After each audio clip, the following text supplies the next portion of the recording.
감사합니다. 주님의 밝은 빛이 우리 이영주 집사님 가정에 그냥 확 비치길 바라고요.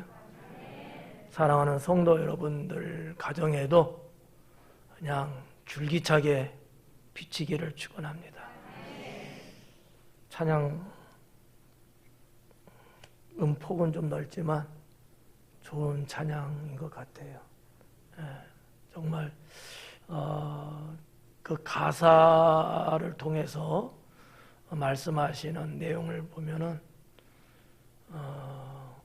어떻게 보면 우리 인생이라는 게 참 한치도 내 힘만 갖고는 걸어갈 수 없는, 마치 짙은 안개가 껴서 차 타고 가기는 뭐 더더욱 어렵고 걷는 것조차도 분간이 좀 안 돼서 힘들 수밖에 없는, 그러나 이 하나님 창조하신 태양의 빛이 이렇게 살아서 비치기 시작하면 말이죠, 이런 공중에 있는 물방울 이런 것들이 싹 말라지면서 안개는 사라지고 맙니다.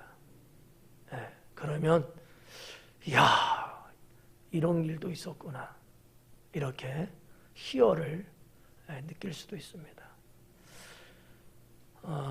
제가 당진에 내려와서 몇 년 정도는 서해안 고속도로가 없었잖아요.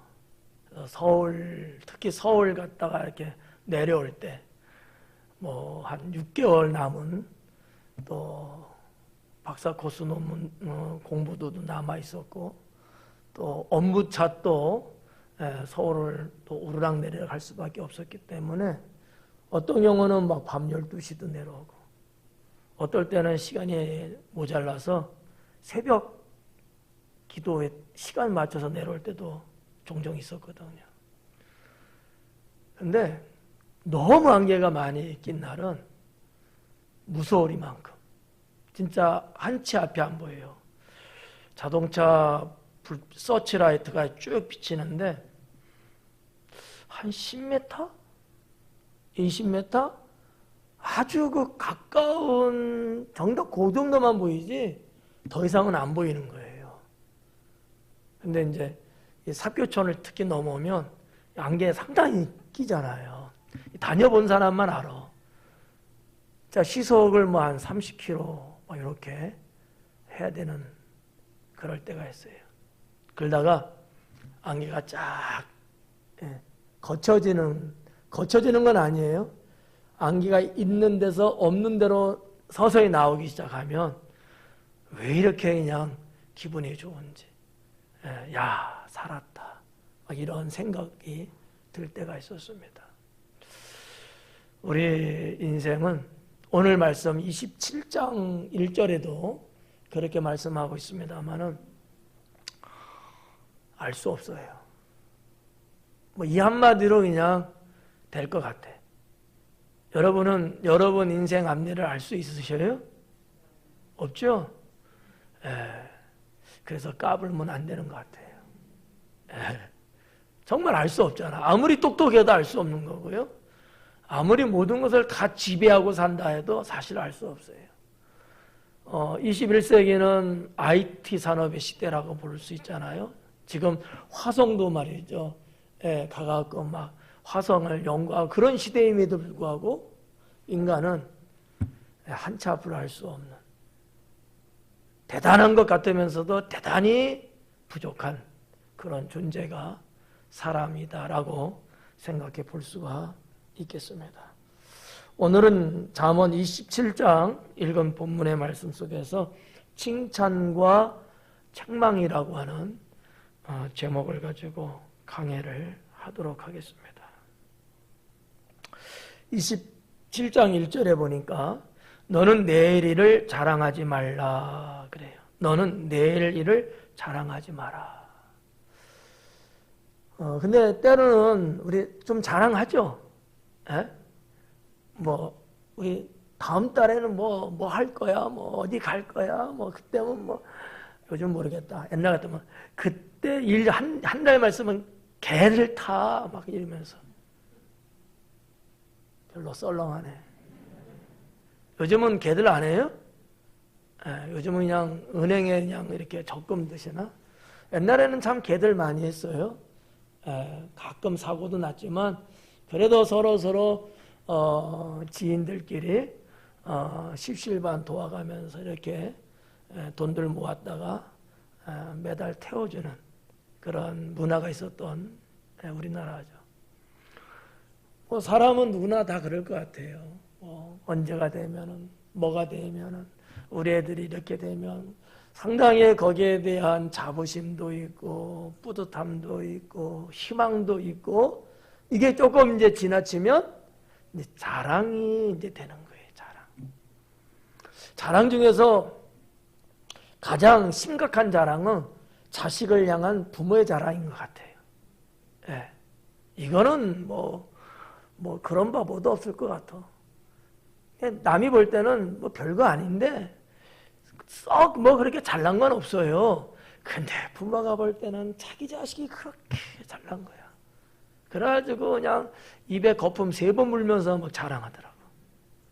그냥 하니까 들어주는 거지. 예. 이 부모의 자식 자랑은 말이죠. 세상이 바뀌어도 안 바뀔 것 같아요. 예. 특히나 오늘날에는 어때요? 옛날에는 뭐 자식이 그냥 많아갖고 뭐 연필 한 타스 정도 막 됐잖아요. 한 타스가 12명이야. 좀 웃어봐.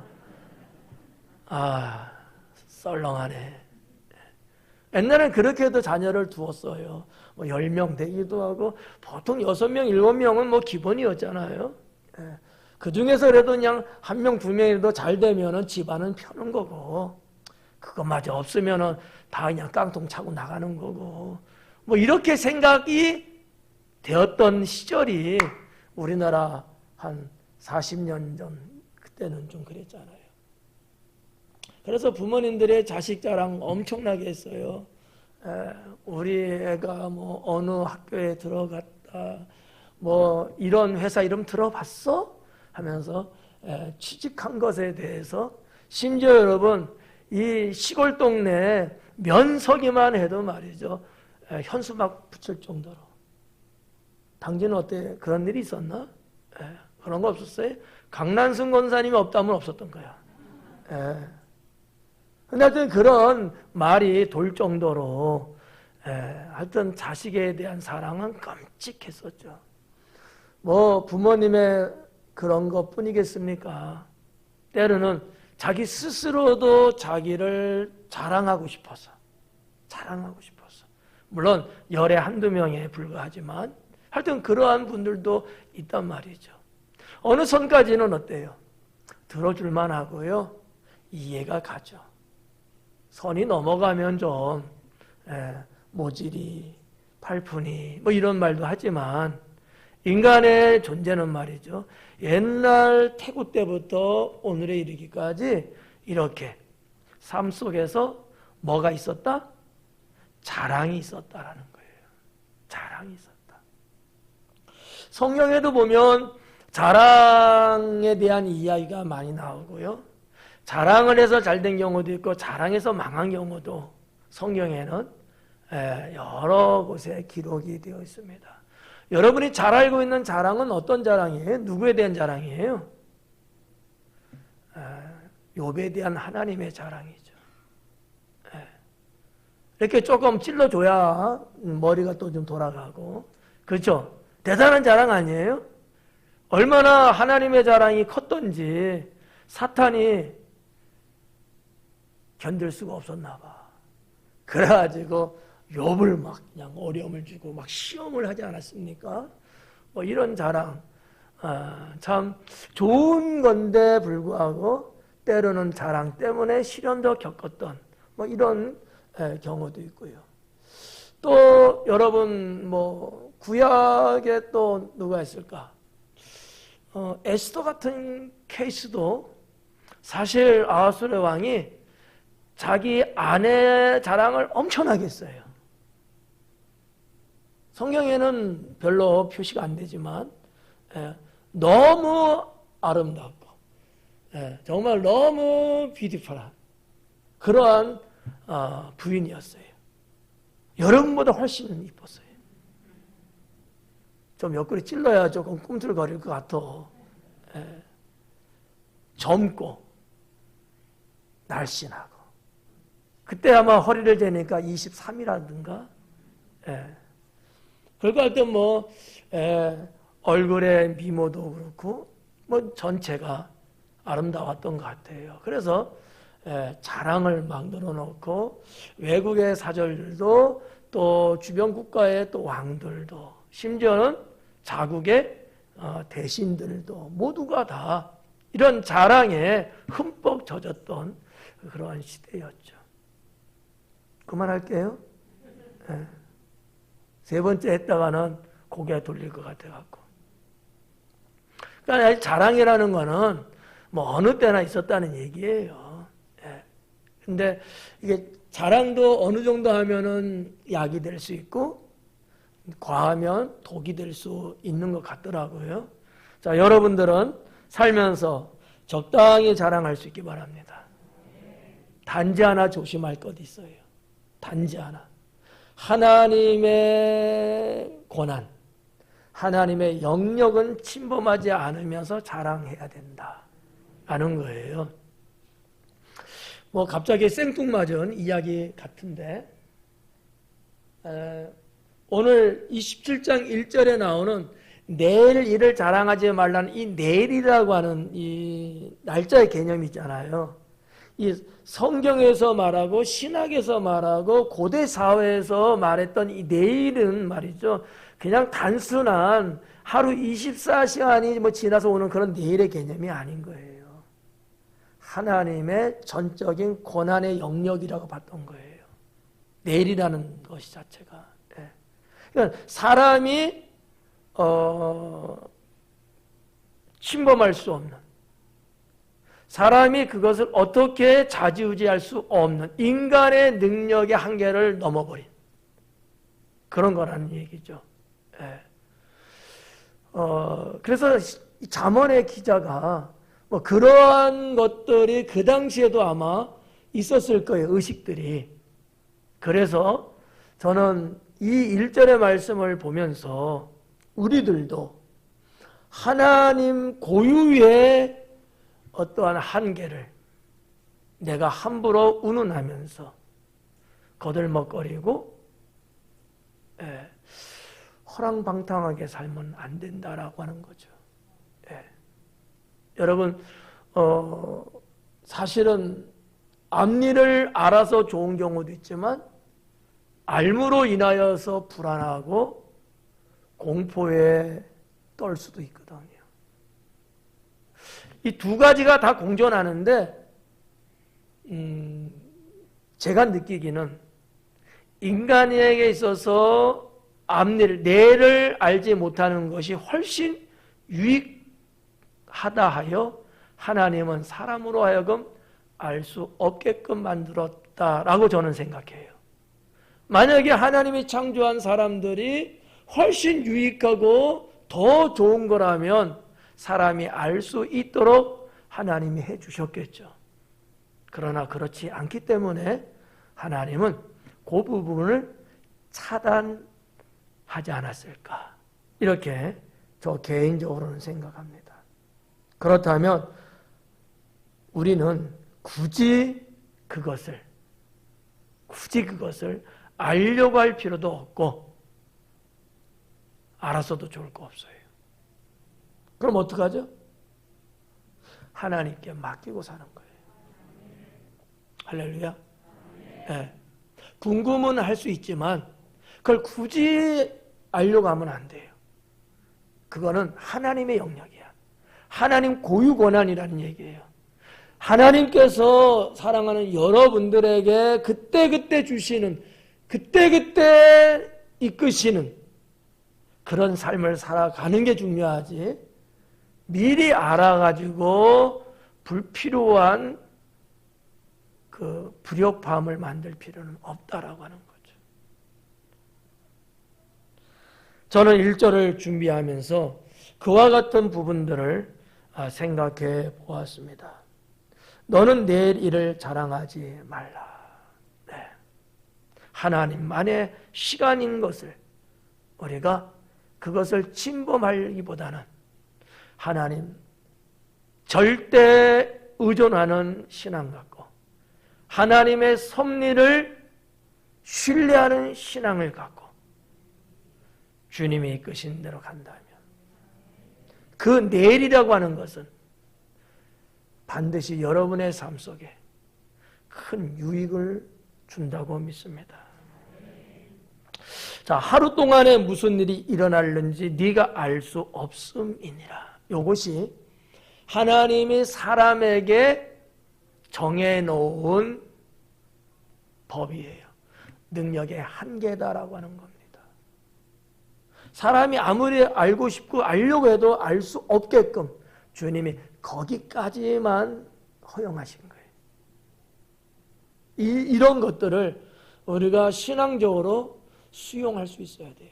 하나님의 그와 같은 뜻과 계획을 우리가 겸허하게 받아들이고 그러면 우리는 주님 앞에 그날을 놓고 기도한다든지 이런 어떤 영적인 삶, 이런 신앙이 중요하게 된다라고 볼 수가 있겠습니다. 내일을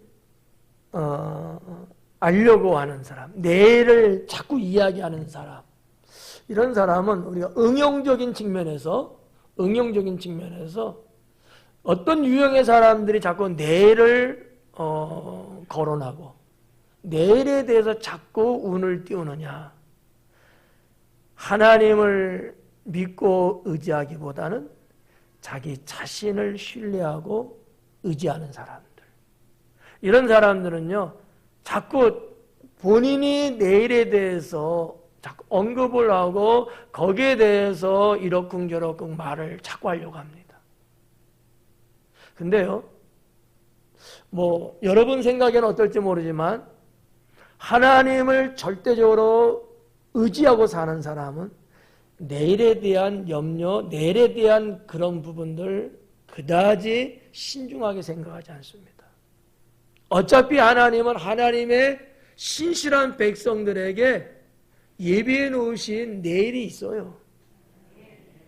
이거로 만족하고 감사한 거지. 내일 어떻고, 모레 어떻고, 1년 어떻고, 이렇게 자꾸 세상적으로 언급을 한다는 얘기는 자기를 드러내고자 하는 거예요. 나를. 하나님을 믿는 신앙이 더 신실하고 더 영적으로 깊어지면 말이죠. 내일에 대한 의식을 갖지 않습니다. 좀 도움이 될는지 모르겠습니다만, 이렇게 옛날로 보면 이 교부 시대 때, 한 2000년 전 얘기예요. 지금으로부터. 저 사막에서 들어가서 운둔 생활하고 깊은 산에 들어가서 수도원에서 이렇게 생활하시는 그 신앙인들 있단 말이죠. 이분들은요, 시간을 초월해서 살아요. 내일이라는 단어가 없어요. 한 시간 후라는 단어도 없어요. 숨을 쉬면서 사는데 하나님이 그냥 이끄는 대로 살 뿐이에요. 근데 그분들의 신앙은 훨씬 더 깊고 넓어요.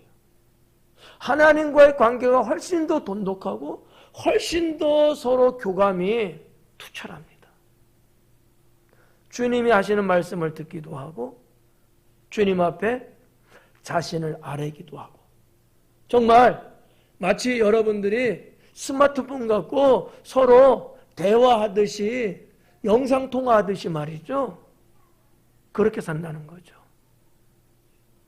시간에 대한 그런 개념을 그렇게 안 갖습니다. 우리가 기도할 때도 기도의 영적 세계에 깊이 들어가면 1시간이 됐는지 2시간이 됐는지 3시간이 됐는지 몰라요. 시간의 세계를 초월하는 거거든요. 이런 기도의 삶을 사는 사람들이 그렇지 않는 사람에 비해서 영적으로 탁월하게 맑고 깊은 거죠. 좀 이해가 될까요? 내일에 대해서 여러분 너무 거기에 매달려 살지는 마십시오. 누가 하시는 거예요? 하나님께서 하시는 거예요. 사랑하는 여러분, 혹이나 여러분들 중에 내일에 대한 궁금함, 심하게 말하면 걱정 있습니까? 주님께 내려놓으세요. 우리 예수님도 그런 말씀 하셨잖아요. 너희가 걱정하고 염려한다 해서 너희의 길을 한 자나 더 할 수 있겠느냐? 없다 이거예요. 하나님을 믿으면 믿을수록 이런 하나님만의 영역에 대해서만큼은 철저하게 우리가 주님께 드리고 주님이 이끄시는 대로 그냥 가는 거예요. 물론 나름대로 기도도 하고 준비도 하고 할 수는 있습니다만 그게 나쁘다는 얘기는 아니에요. 너무 내일에 대해서 너무 머리 쓰고 그러지 말라는 거예요. 저도 청년 시절이 있었잖아요. 네. 제가 이렇게 뒤돌아보는데 한 20살, 21살 요 어간에 미래에 대한 생각을 저도 해본 적이 있습니다. 안 했다면 거짓말이죠. 어떠한 직업과 어떠한 삶을 살 것이고 어떠한 사람을 만나 가정을 이룰 것이고 뭐 이런 등등의 장래에 대한 미래에 대한 그런 거죠. 왜 이 말씀 드린 줄 아십니까? 그러나 그렇다고 해서 그것 때문에 걱정하고 불안하고 그러지는 않아요. 하나님께 맡기고 기도하며 살았을 뿐입니다. 그랬더니 뒤돌아보니까 40년 쭉 파노라마식으로 쭉 뒤돌아보니까 하나님이 늘 그때마다 갈 길을 인도해 주시고 또 필요한 사람들 그때마다 만나게 해주시고 오늘의 목사의 가정이 이렇게 여러분 앞에 있더라고요. 자녀들도 그렇고. 예. 그러니까 얼핏 생각하면은 지나온 세월이 참 드라마 같고 어떻게 그런 일이 있었을까? 이런 생각이 들어요. 우리 교회 역사를 볼 때도 여기까지 오면서 여러분, 우리 교회 이게 어떻게 해야 됐을까? 이게 여기까지 오고 이 정도로 되는 게 이게 맨정신 같고 이게 내 힘으로는 이게 되겠느냐라는 거죠. 정말 여러분 자세하게 설명하고 글을 쓰면 말이죠. 한 편의 영화와 같은 우리 교회 역사예요. 도저히 상상할 수 없고 불가능하고 그냥 첩첩이 가로막혀 있는 듯한 이런 어떤 세상의 역사 속에서 하나님이 다 그때마다 이끄시면서 말이죠. 마치 물이 아래쪽으로 흐르면서 조금 이렇게 빈 쪽으로 굽이 치면서 흐르잖아. 그런 것처럼 고개를 끄덕이는 사람도 아무도 없고 그냥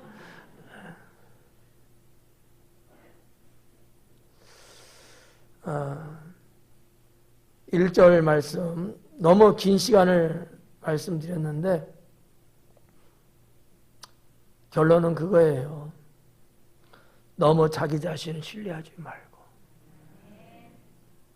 하나님을 절대적으로 믿고 의지하면서 내일 일은 하나님께 맡기자. 내일 일은 하나님에 맡기자.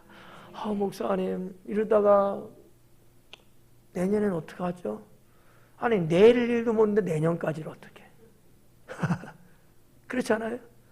여러분 자녀들 보면은 야, 우리 애 누가 언제는 어떻게 되고 언제 이런 어떠한 생각들이 있잖아요. 어떻게 보면 좀 깝깝하기도 하겠죠. 여러분 걱정하지 마요. 오늘이라고 하는 이 시간, 하나님께서 주신 이 현재라고 하는 지금을 여러분들이 주님을 바라보고 주님의 은혜를 입으면서 살아가면 전혀 문제 없어요. 문제 없습니다. 우리 학생 청년들도 이 점을 분명히 아셔야 돼요. 네. 여러분의 목사님이 사는데 내가 뭐 내세울 게 있고 뭐가 있겠어. 그러나 하나님이 다 베푸시더라는 거지. 걱정할 게 없어. 내일에 대해서 두려워할 거 없어. 하나님의 오늘의 능력과 은총을 입으면서 주어진 시간을 성실하게 살면 생각보다 훨씬 더 큰 축복을 받을 수 있습니다.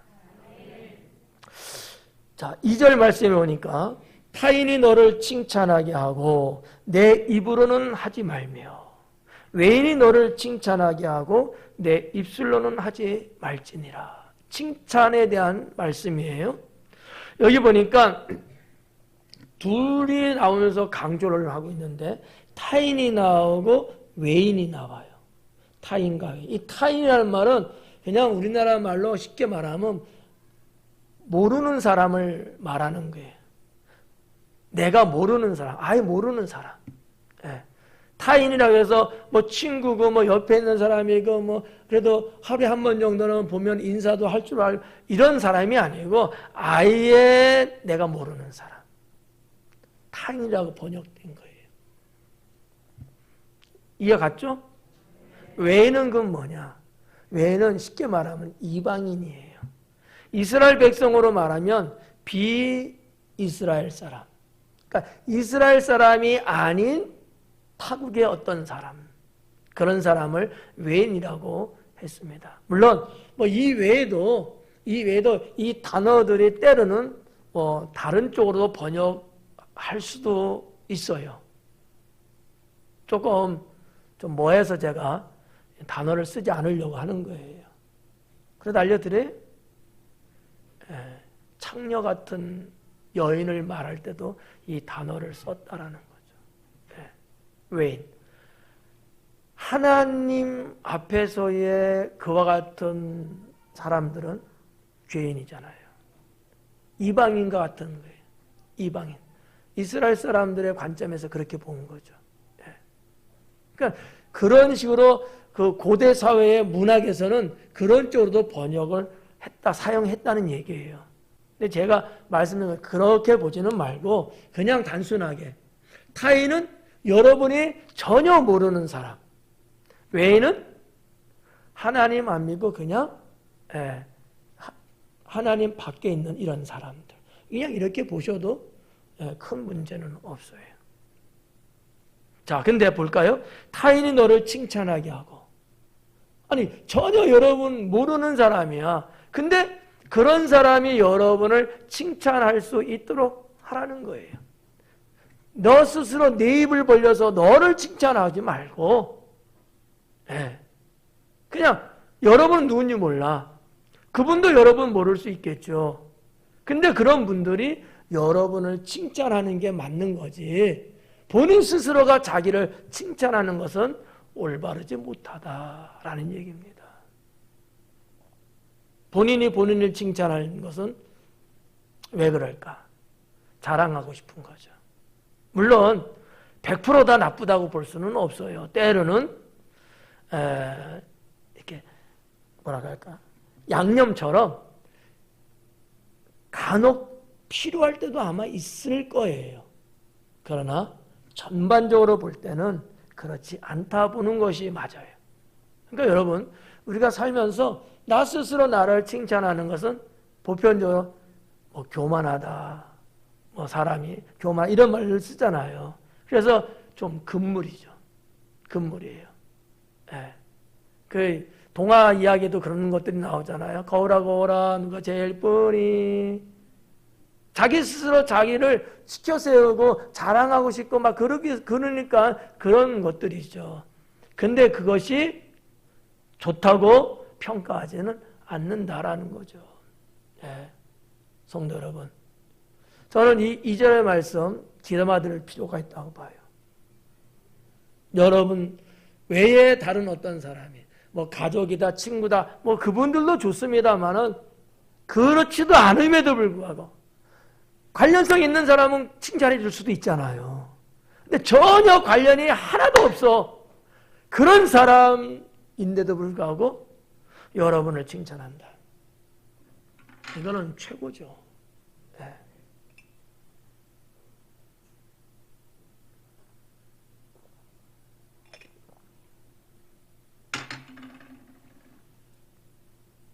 저도 가끔 인터넷 기사를 보면 댓글을 이제 쓸 때가 있거든요. 그러면 정말 칭찬해주고 싶은 기사들이 있어요. 예. 뭐 며칠 전에 터키에서 있었던 그 불나니까 엄마가 애들 3명을 4층에서 이렇게 한 명씩 내려가고 밑에서 동네 사람들이 양탄자가 그렇게 받아서 살렸잖아요. 이런 것도 안 보고 도대체 뭘 보고 사는 거야. 얼마나 훌륭해요. 여러분 4층에서 뛰어내리는 거야. 그러면 우리 여기 지금 성전 안에 2층이자 저희가 4층이거든요. 저서 뛰어내리는 거야. 저 밑으로. 어린애들이 죽을 수도 있고 정말 불구가 장애를 입을 수도 있잖아요. 근데 동네 분들이 다 양탄자 막 가져와갖고 막 10여 명이 들고 받는 거야. 애들 다 살고 그 엄마도 아무 문제 없고 그랬대잖아요. 칭찬, 제가 그분들을 알겠어요? 그분이 저를 알겠어요? 칭찬 받을 만한 거죠. 그런 예를 들면 그렇다는 얘기예요. 이런 기사들이 간혹씩 나오지 않습니까? 예. 2절 말씀을 우리가 정말 마음에 담고 평소에 살면서 누가 보든 안 보든 선하고 의로운 삶을 살고 예. 하나님 믿는 사람으로서 도리를 지키고 정말 우리가 이렇게 살면 예. 직접은 몰라도 하나 걸르고 둘 걸르고 셋 걸러서 어떤 누가 그런 얘기를 들으면 칭찬 당연히 하죠. 예. 그런 사람이 되어야 된다는 거예요. 그래서 2절은 칭찬을 강조하는 것 부분도 있지만 그렇지 않고 잘못된 것을 말씀하는 부분도 있습니다. 내 입으로는 하지 말라. 네, 너의 입으로는 하지 마라. 내 입술로는 하지 마라. 네, 하지 말라는 거예요. 어떻게 보면 하나님 앞에 받을 상이 없어지기 때문은 아닐까라는 생각도 해봅니다. 3절에 돌은 무겁고 모래도 가볍지 아니하거니와 미련한 자의 분노는 이 둘보다 무거우니라. 돌, 모래가 나왔어요. 돌은 무겁고 모래도 결코 가볍지는 않다는 거죠. 모래도 여러분 뭐 물기가 없는 모래 같으면 훨씬 더 가볍겠지만 바닷가에 있는 모래, 물 먹은 모래는요 상당히 무겁습니다. 돌도 무겁지만 모래도 무거운 거예요. 이런 어떤 해변적이고 자연적인 것들을 비유로 들고 있어요. 이런 것도 가볍지 아니하거니와 근데 문제는 미련한 자의 분노는 돌이나 모래보다도 더 무겁다고 하는 거예요. 이게 좀 우리 문학적으로나 우리의 정서적으로 좀 잘 이렇게 마음에 탁 감기지 않을 수 있어요. 도대체 무슨 말이야? 이렇게 쉽게 말하면 이런 거예요. 분노라고 하는 것은요 하면 할수록 고통의 정도가 훨씬 크다는 얘기입니다. 오늘 이 3절은 그거예요. 분노는 이 돌들보다 무겁다. 그러니까 고통의 강도가 훨씬 세다고 하는 거예요. 분노가 그렇게 인생의 무거운 짐이라고 하는 거예요. 근데 우리는 때는 어때요? 그냥 막 화내고 막 그러잖아요. 그냥 뻔히 알면서 그럴 때도 있고, 때로는 나도 모르게 감정에 그냥 이렇게 할 때도 있잖아요. 근데 이 한 가지는 여러분 아셔야 돼. 분노가 얼마나 무서운 거, 얼마나 잘못된 거, 이게 얼마나 사악한 건지, 이 분노가 우리 영혼에, 우리의 삶 속에 얼마나 큰 폐해를 주는지, 정말 이 분노는요 무서운 거예요. 이 분노에 대한 내용이 4절에 이제 다시 한번 나옵니다만은, 자, 아무튼 돌과 모래도 가볍지 않아요. 근데 분노는 훨씬 더 무겁대요. 이거는 인생에 미치는 악 영향이 크다고 하는 것을 말하는 거예요. 그러니까 분노를 갖지 말라는 거죠. 그럼 어떻게 해야 돼요? 속에서 화딱지도 나고 코딱지도 나고 막 그러는데 주님 앞에 나와서 기도하고 찬양하고 은혜를 입으면서 그것을 성령의 물로 씻어내듯이 씻어내시고, 이래야지 여러분 주어진 삶과 환경과 조건 때문에 막 속에서 그냥 울그락불그락해서 막 분노가 치밀어 오르고 이것을 참지 못해서 그냥 아무나 잡히기만 해봐라, 그냥 내가 너한테 다 쏟아붓게, 이러면 안 된다는 거지. 무서운 살인이 되고 만다는 거죠. 그러니까 한간에 요즘은 좀 뜸합니다만 우리나라에서도 참 몇 년 전에는 뭐 묻지마 뭐 이런 것들 많았잖아요. 묻지마. 사실 그래갖고 지하철에 스크린 도어가 설치된 이유가 전에는 없었잖아요. 몰라요? 원래는 스크린 도어 없었잖아. 근데 왜 설치한 거예요? 비싼 돈 들여서. 묻지마로 그냥 밀어버린 거야, 뒤에서. 그러니까 그분은 속에서 아마 분노가 아마 치밀어 올랐을 거야. 뭐 때문인지 몰라도. 아무 상관도 없고 죄도 없는 사람 그냥 뒤에서 확 밀어갖고 들어오는 지하철에 깔려서 사망하고 뭐 이런 일들이 가끔씩 일어나고, 그냥 길을 지나가는데 그냥 칼 갖고 사람을 찌르고 막 이런 경우들도 있고 그러잖아요. 그분들이 왜 그러겠어요? 분노 때문에 그래, 분노. 그래서 현대의학에서 무서운 질병 중에 하나가 분노를 억제하지 못하는 장애. 사람은요, 살면서 때로는 화도 나고요, 욱하는 것도 다 있어요. 없는 사람 없죠. 근데 보통 사람들은 이거를 억제할 수 있어요. 자제할 수 있다는 거예요. 근데 이게 장애야. 이게 안 돼. 그러면 자기도 모르게 갑자기 기분이 확 나빠지면요, 옆에 있는 사람이 그냥 한 대 주먹으로 막 때리기도 하고 말이죠. 식당에 앉아갖고 맛있게 국밥 먹고 있는데 의자를 들어갖고 그냥 확 던져서 머리를 내리치는 경우도 발생할 수 있는 거예요. 서로 아는 사이야? 서로 왼수지간이야? 아니에요. 전혀 몰라. 나 같으면 잠잔 사람을 확 때리고 싶어 그냥. 2초 되니까 이해하네. 사람은 이렇게 막 분노가 있잖아, 누구나 다. 보통은 다 이거를 조절을 해요. 견뎌내요. 이겨냅니다. 이 기능이 조금 안 되는 분들이 그 장애 분류를, 진단을 받잖아요. 이 무서운 거예요, 분노가. 성도 여러분. 그렇지만 저나 여러분은 하나님의 은혜와 능력을 갖고 이런 분노를 이겨내고 조절할 수 있어야 합니다. 뭐 우리는 다 사람이니까 잘하다가도 한순간 뭐 그러지 못할 수도 있을 겁니다. 그 부분만큼은 어떻게 해야 돼요? 주님의 은혜와 능력을 통해서. 그러면 정말 성을 쌓아놓고 그 성을 온전하게 지켜나갈 수 있는데 그러지 못하면 힘들게 이루어놓은 공든탑 한순간에 무너집니다. 그렇잖아요. 뭐 이런 경우들도 있더라고요. 평소에 뭐 사람 좋다, 야, 참 법 없이도 살아, 이런 평가를 듣던 사람인데 어느 날 갑자기 한번 실수했어요. 잘못했죠. 근데 그 한 번이 지금껏 살아온 인생의 모든 것을 다 망가뜨려 버리는 이런 경우들도 있더라고요. 후회한들 이미 지나가고 말았어요.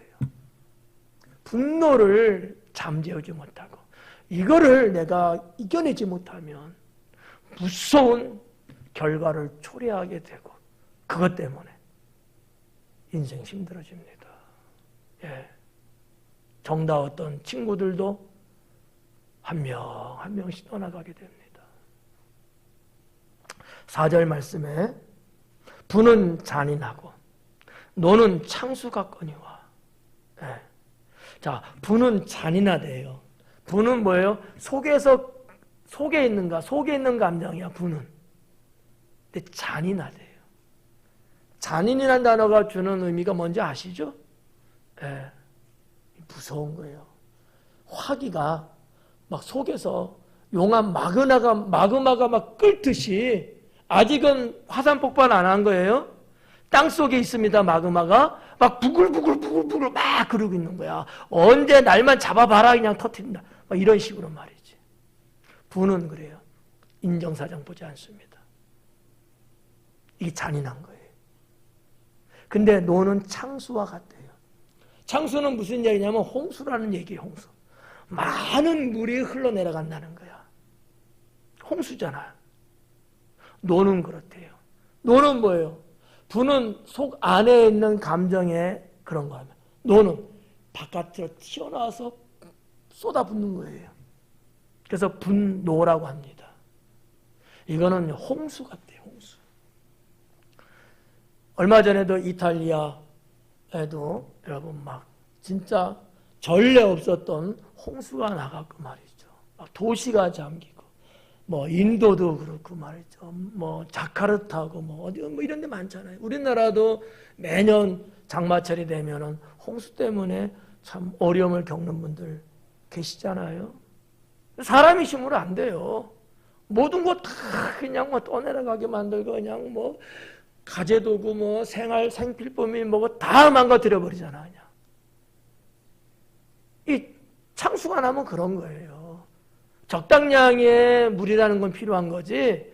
물이 아무리 좋아도 과다하게 막 넘치고 많아지면 해를 주잖아요. 노는 그렇다는 거야. 노는요 그냥 쓸어버려요. 예. 여러분 옆에 있는 사람한테 한번 화 한번 내봐요.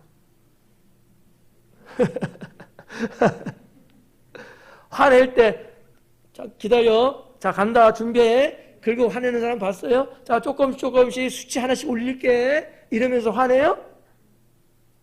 큰 물이 산사태 나듯이 확 밀어붙이듯이 화를 내잖아요. 그냥 갑자기 그냥 막 봉변을 당해갖고 말이죠. 어쩔 바를 모르는 거야. 이게 노라고 하는 거예요.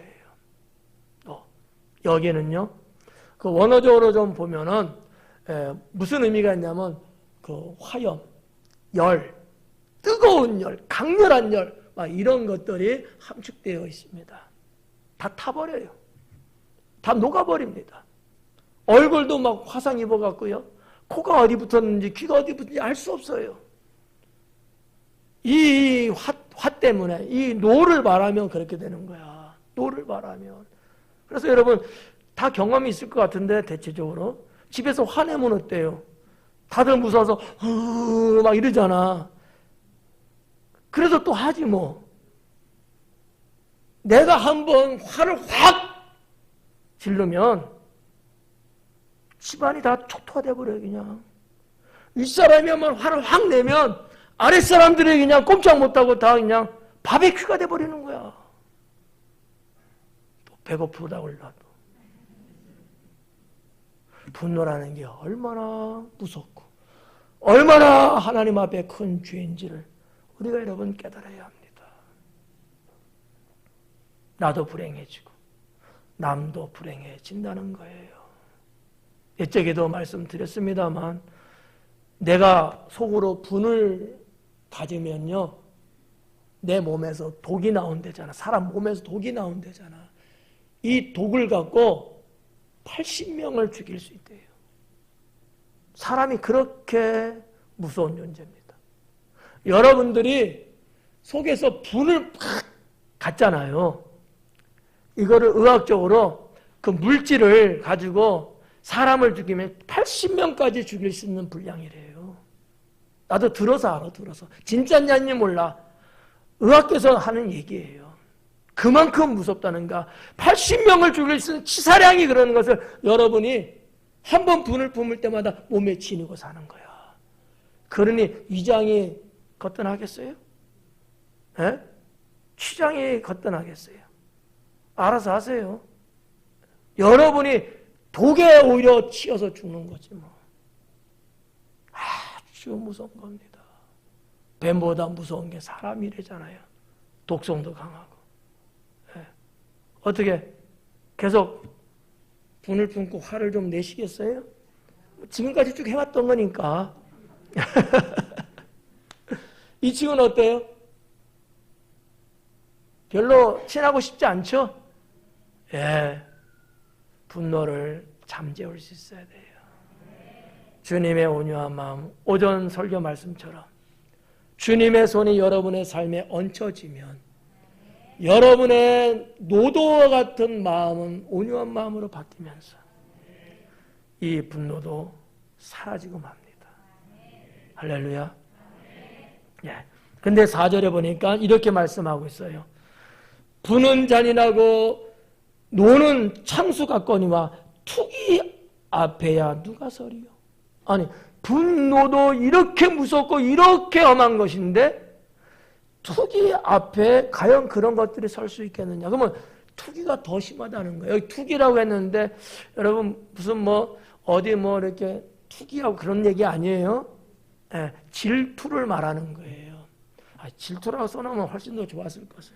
질투예요, 질투. 질투라는 건 더 무섭다는 거예요.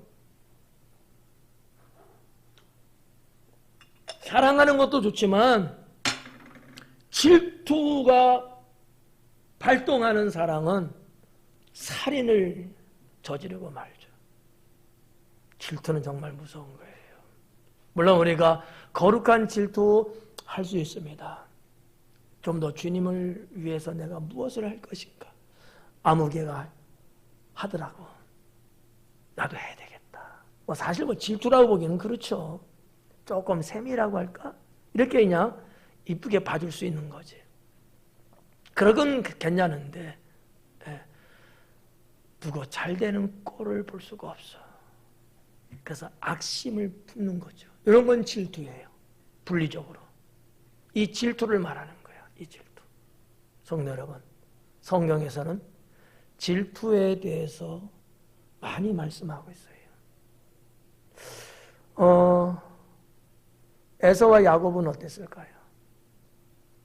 그 집안에도 시기 질투가 있었습니다. 좀 더 조상으로 거슬러 올라가면 누가 있었죠? 가인과 아벨. 가인은 아벨에 대한 질투가 심했습니다. 자기가 볼 때에 하나님이 아벨의 제사만 받는 것 같은 거야. 자기가 하나님 앞에 제사 드리는 마음과 준비가 잘못됐다는 것은 깨닫지 못하고 말입니다. 그래서 시기 질투가 하늘을 찌르는 거지. 결론은 어떻게 됐어요? 동생 아벨을 돌로 쳐 죽입니다. 하나님의 진노와 죄악의 형벌은 그의 후손들에게 계속 흐릅니다. 질투라는 게 얼마나 무서운지 몰라요. 분노도 무섭다고 하지만 분노도 이 질투 앞에서는 설 수 없을 만큼 질투라는 것은 그렇다라고 하는 것이죠. 저는 이 말씀을 준비하면서 역으로 이렇게 한번 생각해 봤어요. 그렇다면 하나님은 화평하라고 하시는구나. 화평하라고. 시기, 질투, 분쟁 그러지 말고 화평하게 화목하게 지내라고. 우리 하나님은 그런 하나님이시잖아요. 언제나 서로 화목하게 지내고 서로 용서하고 사랑하고 지내라 하잖아요. 이게 안 되면 결국은 죽음으로 돌변합니다. 성도 여러분, 이참에 말씀드릴게요. 우리는 주님께 용서받은 자들로서 서로 용서하고 사셔야 합니다. 물론 마음에 내키지 않을 수 있어요. 아직은 아니야 이렇게 고집 부릴 수도 있어요. 그러나 분명한 것은 용서해야 된다라는 거죠. 내 힘으로 안 된다고요? 당연하죠. 안 되죠. 그래서 주님의 능력이 필요합니다. 주님의 그 사랑을 우리가 생각하고 예수님 비유의 말씀에서 알 수 있듯이 1만 달란트 100데나리온 빚진 자의 비유를 여러분이 다시 한번 머릿속에서 생각해내시면서 용서받을 수 없는 것까지도 용서받은 나도 주님의 그 사랑으로 용서하는 이러한 신앙의 실천이 필요합니다. 그래서 4절 말씀 속에서는 이러한 분노, 질투까지 받지만 그러나 반대적으로 화목이 중요하고 화평이 중요하고 평화로움이 중요하고 우리 믿는 사람들은 그러한 삶을 살아야 되겠구나. 5절 말씀에 면책은 숨은 사랑보다 나으니라. 면책은 숨은 사랑보다 낫다. 면책이라는 단어는요, 우리 한국 단어는요, 한 두 가지 뜻이 있는데 서로가 다르죠. 면책이라는 단어 하나는 뭐냐면 책임을 면해준다 해서 면책이에요. 책임져야 되잖아. 그거를 감해준다 해서 면책 이렇게 쓸 수도 있어요. 이런 면책이 있어요. 또 하나는 사람들 앞에서 책망한다는 뜻의 면책이 있어요. 오늘 5절의 말씀은 두 번째 뒤에 있는 내용입니다. 사람들 보는 앞에서 책망하라는 거예요. 숨은 사랑보다 낫다라는 거죠. 여러분, 혹여나 이해 안 되고 설마 이렇게 생각하는지 모르겠어요. 분명합니다. 하나님은 잘못된 것에 대한 또다시 그와 같은 잘못을 반복하기를 원하지 않으시기 때문에 사람들 앞에서 공개적으로 책망하라는 얘기예요. 책망하라. 하나님의 사랑이 없으신다거나 아니면 하나님이 미워해서 그러느냐? 그렇지 않아요. 인간의 존재는 때로 은혜로 여기지 못하고 망각하는 경우들이 허다합니다. 용서해주고 가볍게 여겨주고 문제 없이 해결해주면 그럴수록 어떻게 해야 돼요? 내가 더 잘하려고 해야 되고 잘못된 건 안 하려고 해야 되잖아요. 근데 그렇게 보지 않는 사례들이 있어요. 그래서 요즘은 세계적으로나 우리나라에서도 사실은 이렇게 훈육이라든지 매라든지 이런 것들이 거의 없어졌다고 보잖아요. 성경적으로 볼 땐 잘못된 거예요. 왜냐하면 물론 그렇게 인격적으로 말로 여러 가지 그렇게 선하게 해서 다 알아듣고 다 그렇게 잘하면 얼마나 좋겠어요. 한 예를 보면 대한민국에도 교화소가 있지 않습니까?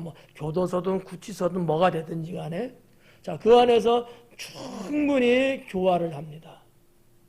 잘 살 것 같아 나와서요. 남의 거 훔치지 않고 이제는 다른 사람 해코지하지 않고 정말 잘할 것 같아서 만기가 되든지 아니면 감령을 받아갖고 이제 출소를 하죠. 근데요, 또다시 그 죄를 짓더라고요. 네. 여러분 참 부끄러운 얘기지만 어떤 분은 목사님이 되잖아요. 물론 뭐 목회라고 그런 건 아니지만 하여튼 그만큼 그곳에서 신앙생활 나름대로 열심히 하면서 그랬다는 거죠. 나와서요. 이게 몸에 배어있는 습관. 그리고 현실을 이겨내지 못하는 무기력함. 뭐 등등으로 해서 자기도 모르게 또 손이 가고 오전에도 손이 가요 했는데 그 자기도 모르게 전에 했던 것처럼 옛날 사람들 다시 만나서 조폭이 구성이 되고 뭐 이런 식으로 해갖고 말이죠. 또 세간에 참 안 좋은 이야기가 또 회자되고 그러잖아요. 여러분, 사람을 매로 다스린다는 것은 최악입니다. 최악인 거예요. 그거를 장려하지는 않습니다만. 근데 왜 성경에서 그렇게 말씀하고 있느냐? 인간의 죄의 근성을 끊어야 되기 때문에 말씀하고 있는 거예요. 그래서 여러분, 신약 성경에도 뭐가 있어요? 또 잠언에는 또 뭐가 있어요? 사생아는요, 내가 사랑하지 않는 자식, 남같이 여기는 자식은요, 매를 들지 않는다잖아요. 사랑하기 때문에 매도 들고, 사랑하기 때문에 야단도 치고, 사랑하기 때문에 훈육도 하고 한다는 얘기겠죠. 저는 개인적으로 그런 양육 방법을 무조건 나쁘다고 보지는 않습니다. 분간은 해야 되겠죠. 오늘 여기 5절에서 면책은 숨은 사랑보다 낫대요. 숨은 사랑은 뭐야? 쉬쉬해주고 말이죠. 자꾸 감싸주고 그런 거잖아요. 그게 때로는요, 죄를 더 키우게 됩니다. 본인들이 못 깨닫는 거야. 그렇게 지긋하게 사랑해주고, 그렇게 가슴앓이 하면서 품어주고, 기다려주고, 안아주는데, 그거를 몰라. 자기가 잘한 줄 알고 더 나쁜 죄를 범하게 되는 거죠. 그러느니 차라리 면책하는 게 낫다. 우리 수요일날 마가복음 강의하고 있잖아요. 거기에서 뭐가 있었어요? 지난 42절까지는 그렇고 이번 주 이제 43절도 갈 텐데 손이 범죄하면 찍어버려서 차라리 천국 가는 것이 낫다. 성한 손을 갖고 지옥 가는 것보다 손목은 잘라졌을지라도 천국 가는 게 낫지 않겠느냐. 여러분, 천국은요, 이 땅에서 손목은 잘라져서 장애를 입어도 천국에서는요, 장애가 아닙니다. 완벽하고 아름다운 모습. 천국과 세상에 대한 비견하고 있는 거예요. 죄라는 게 그렇다는 거예요. 죄. 그러니까 5절 말씀을 여러분 이 죄에 대해서 생각을 연결시키셔야 되는 거예요. 예. 때로는 부모님이, 선생님이 또는 여기 있는 목사가 여러분 혹시 면책할 수 있어요. 물론 제가 그럴 사람은 아니겠지. 그렇지 않으려고 노력은 하죠. 그러나 혹 한다고 했을 때 어때요? 감사히 받아들여야 돼요. 감사히 받아들여야 되는 거예요. 오직 했으면 거기까지 갔겠냐는 거지. 오직 했으면. 네. 마지막 6절에 친구의 아픈 책망은 충직으로 말미암는 것이나. 예. 친구의 아픈 책망이에요. 친한 친구인데 그 친구가 아주 매몰차게 책망하는 거예요. 아주 눈물 콧물이 쏙 빠지도록 책망하는 거예요. 같은 친구 또 이렇게 있는 앞에서 그냥 후려치듯이 책망하는 거예요. 잘못된 걸 지적하고 거기서 돌아서라고 친구가 이야기를 하는 거예요. 그 얘기예요. 6절은. 그 책망은 충직으로 하는 거예요. 정말 사랑하고 정말 친구이기 때문에 해주는 말이라는 거죠. 상관없으면요. 말하겠어요? 모른 척하고 가버리죠. 그냥. 뭐 창렬할 게 뭐 있어요? 그게 뭐 유익이 있다고? 그럴 리가 없죠. 정말 내 친구가 잘 되기를 원하니까. 정말 내 친구가 잘못된 길로 가면 안 되니까. 지금 하는 것이 누가 봐도 잘못된 것이 분명하니까 사랑하는 마음으로 일르는 거죠. 일러주는 거예요. 이거를 받아들이는 사람은 훌륭한 거예요. 못 받아들이는 사람은 훌륭하지 않은 거야. 그 사람은 결국 그 길로 계속 가다가 비유로 말하면 낭떠러지에 떨어져 죽고 마는니다. 예. 뒷부분에 나오는 6절에 원수의 잦은 입맞춤은 거짓에서 난 것이니라. 입맞춤이에요. 좋은 거죠. 좋은 거잖아. 사랑을 말하는 거잖아. 친근함을 말하는 거예요. 입맞춤은. 근데 원수의 입맞춤이에요. 때로는 여러분 주변에서 내가 잘못됐는데도 불구하고 자꾸 괜찮다고 잘했다가 문제없다고 착 하면서요. 여러분 쪽쪽 빨아주는 거예요. 여러분 영혼을 죽이는 겁니다. 그거 좋아하면 안 돼요. 네. 좋아하면 안 돼요. 지금은 좀 속쓰리고 지금은 좀 창피하고 지금은 좀 자존심 상할지라도 그래도 나에게 잘못된 것을 가르쳐주고 거기서 나를 돌아설 수 있도록 해주는 그러한 친구가 진정한 친구다 라는 것을 여러분 다 알고 계시죠? 예. 오늘 6절까지 봤는데 제가 개인적으로는 이런 말씀들의 내용으로 사는 거 결코 어렵지 않아요. 여러분도 얼마든지 그렇게 살아오고들 계실 뿐만 아니라 또 살아갈 수 있는 것들이에요. 조금만 우리가 하나님 말씀을 깊이 생각하고 조금 더 하나님 말씀대로 살아가기 위해서 주님의 은혜와 능력을 좀 더만 받는다면 이 잠언에서 말씀하는 이렇게 사는 거 이게 버겁지 않아요. 이거 전혀 문제 안 돼요. 훌륭하게 여러분 살아갈 수 있습니다. 그러기 위해서 오늘도 우리는 주님 앞에 기도하고 말씀으로 나를 담금질한다면 분명 여러분들은 우리 하나님 보시기에도 멋있고 아름다운 자녀 분명합니다. 기도하겠습니다.